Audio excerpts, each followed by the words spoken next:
विद्यार्थी भाइबहिनीहरू नमस्कार। तपाईहरू सबैलाई स्वागत छ। आज म तपाईहरूका लागि सङ्घीयता र स्थानीय सरकार शीर्षकको निबन्ध लिएर उपस्थित भएको छु। आशा छ तपाईहरूलाई पक्कै पनि यो निबन्ध उपयोगी हुनेछ। आउनुहोस् सुरु गरौँ आजको निबन्ध।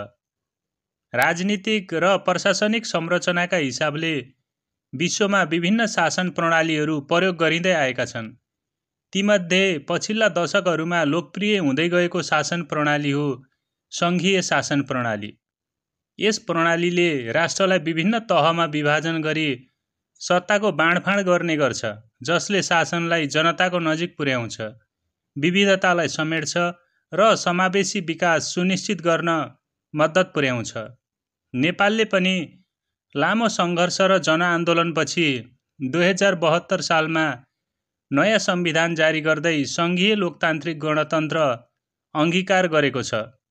यससँगै नेपालमा सङ्घ, प्रदेश र स्थानीय सरकार गरी 3 तहको शासन प्रणाली स्थापना भएको छ।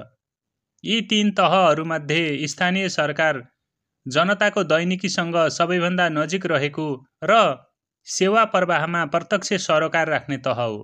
सङ्घीयता भन्नाले शासन सत्ताको त्यस्तो व्यवस्था हो जसमा शक्ति केन्द्रमा मात्रै सीमित नराखी विभिन्न तहका सरकारहरू बीच बाँडिएको हुन्छ। सामान्यतः यसमा केन्द्रीय सरकार, प्रदेश सरकार तथा स्थानीय सरकार हुन्छन्। यसले राज्यको शासन संयन्त्रलाई विकेन्द्रीकृत बनाउँछ र नागरिकहरूको विविध आवश्यकतालाई समेट्न सजिलो बनाउँछ। सङ्घीयताको इतिहास हेर्दा यसको प्रयोग पहिलो पटक संयुक्त राज्य अमेरिकामा भएको पाइन्छ। सन् 1887 मा त्यहाँको संविधानले सङ्घीय प्रणाली अङ्गीकार गरेको थियो। त्यसपछिका वर्षहरूमा Canada, Australia, Germany, Bharat, Switzerland लगायतका मुलुकहरूले पनि आफ्नो देशको अवस्था अनुसार सङ्घीयता अपनाएका छन्। नेपालमा सङ्घीय शासन प्रणालीको प्रारम्भिक चर्चा 2046 सालको लोकतान्त्रिक आन्दोलनपछिको परिवेशमा देखिए पनि यसको औपचारिक रूप 2062-63 को जनआन्दोलनपछि स्थापित गणतन्त्रसँगै देखा परेको हो। विभिन्न जाति, भाषा, धर्म र संस्कृतिलाई प्रतिनिधित्व दिने, विकासको पहुँच सुदूरवर्ती क्षेत्रसम्म पुर्याउने, राजधानीमुखी शासनको अन्त्य गर्ने र सेवा प्रवाह प्रभावकारी बनाउने उद्देश्यसहित सङ्घीयता प्रस्ताव गरियो। अन्ततः 2072 सालमा जारी संविधानले नेपालको शासन प्रणालीलाई सङ्घीय बनायो र मुलुकलाई 3 तहमा विभाजन गर्यो: सङ्घ, 7 प्रदेश र 753 स्थानीय तह। स्थानीय सरकार भन्ने बित्तिकै जनताको दैनिक जीवनसँग प्रत्यक्ष सरोकार राख्ने शासन तह बुझिन्छ। सेवा प्रवाह, नागरिक अधिकार, विकास योजना, शिक्षा, स्वास्थ्य, कृषि, पूर्वाधार विकास, सामाजिक सुरक्षा जस्ता विषयमा स्थानीय सरकारले प्रत्यक्ष भूमिका निर्वाह गर्दछ। नेपालको संविधानले स्थानीय तहलाई कार्यकारी, व्यवस्थापिका र न्यायिक अधिकार दिएको छ। स्थानीय तहमा प्रमुख, अध्यक्ष वा मेयर, उपप्रमुख, उपाध्यक्ष वा उपमेयर, वडाध्यक्ष र वडा सदस्यहरूको व्यवस्था छ। गाउँ नगर सभाले नीति निर्माण गर्छ भने कार्यपालिका कार्यान्वयनका लागि जिम्मेवार हुन्छ। स्थानीय सरकारलाई कानुन निर्माण गर्ने अधिकार पनि दिइएको छ, जस अन्तर्गत स्थानीय आवश्यकता अनुसार नीति तथा ऐन निर्माण गर्न सकिन्छ। सङ्घीय शासन प्रणालीको प्रभावकारी कार्यान्वयन स्थानीय सरकार सशक्त भएमा मात्र सम्भव हुन्छ। स्थानीय सरकारहरू सशक्त, पारदर्शी र जनउत्तरदायी भएमा मात्र नागरिकले सङ्घीय शासन प्रणालीको अनुभूति गर्न सक्छन्। त्यसैले स्थानीय तहको भूमिका सङ्घीयताभित्र निकै महत्त्वपूर्ण हुन्छ।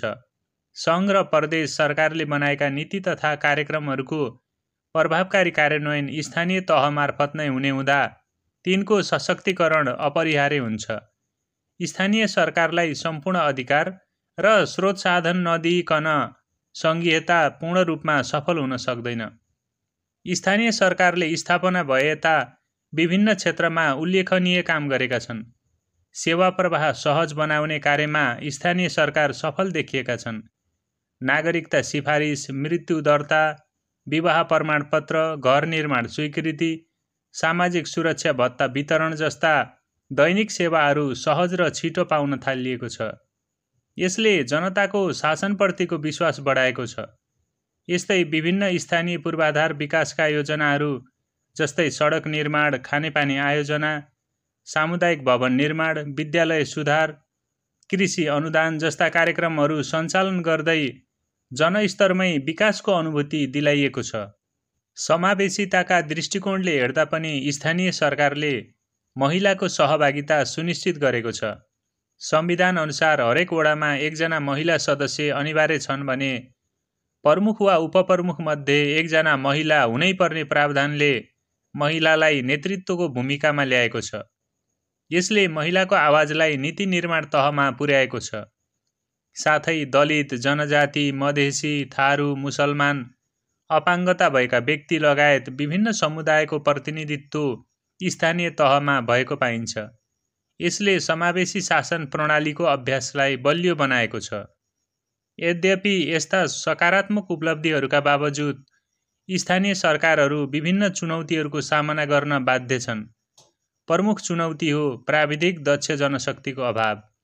अधिकांश स्थानीय तहमा पर्याप्त दक्ष कर्मचारी नहुँदा योजना बनाउने, कार्यान्वयन गर्ने, अनुगमन गर्ने कार्यमा कमजोरी देखिएको छ। दीर्घकालीन दृष्टिकोणबाट हेर्दा सङ्घीय शासन प्रणाली नेपाल जस्तो विविधतायुक्त राष्ट्रका लागि अत्यन्त उपयोगी देखिन्छ। यसले जनतामा स्वशासनको अनुभूति दिलाउँछ, क्षेत्रगत असमानता घटाउँछ, राजधानी केन्द्रित शासन प्रणालीलाई तोड्छ र समान विकासको सम्भावना बढाउँछ। स्थानीय सरकारले नागरिकको अपेक्षा अनुसार काम गर्न सकेमा जनताको विश्वास कायम रहन्छ, शासन प्रणालीप्रति गर्व महसुस हुन्छ र देशको लोकतान्त्रिक अभ्यास सुदृढ हुन्छ। सङ्घीयता र स्थानीय सरकार एकअर्काका परिपूरक हुन्। सङ्घीयता सफल बनाउन स्थानीय सरकार सशक्त, उत्तरदायी, पारदर्शी र सहभागितामूलक हुनुपर्छ। संविधानले स्थानीय तहलाई जे जति अधिकार दिएको छ ती अधिकारहरूलाई उपयोगमा ल्याई जनताको सेवा सुनिश्चित गरिनुपर्छ। सङ्घ र प्रदेश तहले स्थानीय सरकारलाई सहयोगीको भूमिका निर्वाह गर्नुपर्छ। नागरिकहरूले पनि स्थानीय सरकारलाई उत्तरदायी भई निगरानी, सुझाव र सहभागिताबाट शासन प्रणालीको मजबुतीमा योगदान गर्नुपर्छ। यदि यी सबै पक्षहरू सन्तुलित रूपमा अघि बढ्न सके भने नेपालमा सङ्घीयता सफल मात्र होइन, उदाहरणीय नै बन्न सक्छ। सशक्त स्थानीय सरकारको बलमा सुशासन, सामाजिक न्याय र समावेशी समृद्ध नेपालको सपना साकार पार्न सकिन्छ।